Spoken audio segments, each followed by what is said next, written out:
In 2013, Mackenzie Howard, a 13-year-old villager from Alaska, went missing after a memorial ceremony. After her body was found behind a local church, it took 11 hours for state troopers to finally arrive, during which time the village men guarded Mackenzie's body and the crime scene throughout the night. In 2016, Ashlyn Mike, an 11-year-old Navajo girl, was found dead after being tricked into accepting a ride home from a stranger while playing after school on the Navajo reservation. Because of jurisdictional issues, an official Amber Alert for Ashlyn was not issued until 12 hours after her disappearance. In 2017, Savannah Graywind, a 22-year-old member of the Spirit Lake tribe, went missing in Fargo, North Dakota. Savannah was 8 months pregnant.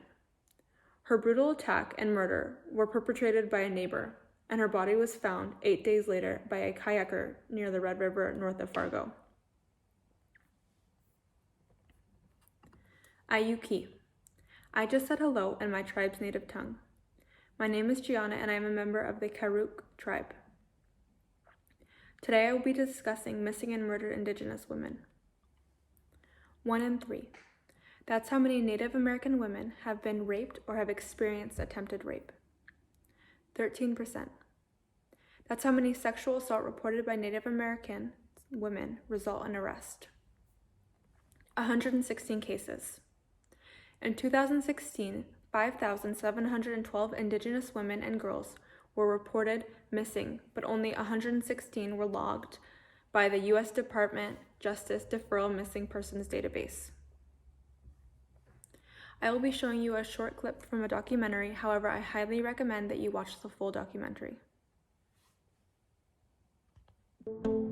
Family and friends, along with search and rescue teams, have been looking for Selena Not Afraid in about a 3 to 5 mile radius.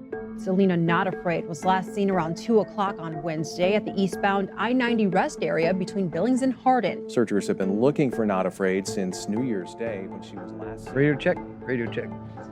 Selena Not Afraid disappeared from a rest stop on New Year's Day in Montana's Bighorn County. It's getting really cold. I want her home. American Indian and Alaskan Native people experience the highest rates of homicide and violence in the USA and Canada.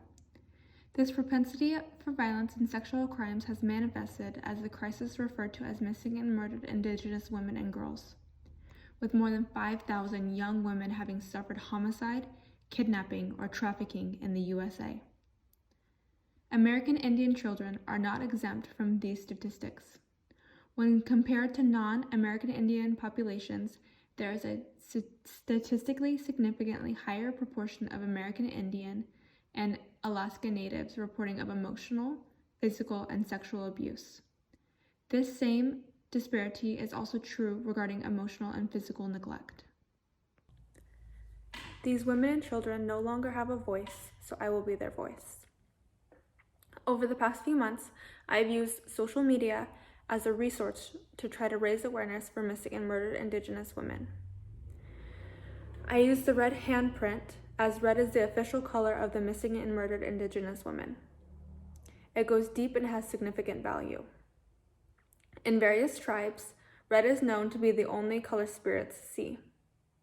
It is hoped by wearing red, we can call back the missing spirits of our women and children so we can lay them at rest.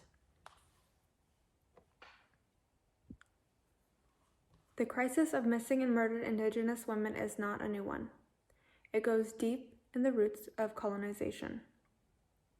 Our land was stolen, and now our grandmas, mothers, aunties, cousins, sisters, friends, and daughters are.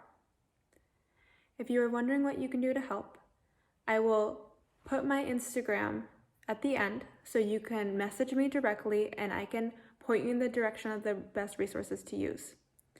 You can also help by raising awareness, by sharing images that you find on the internet, educating yourself and educating others. Thank you for taking the time to watch this video.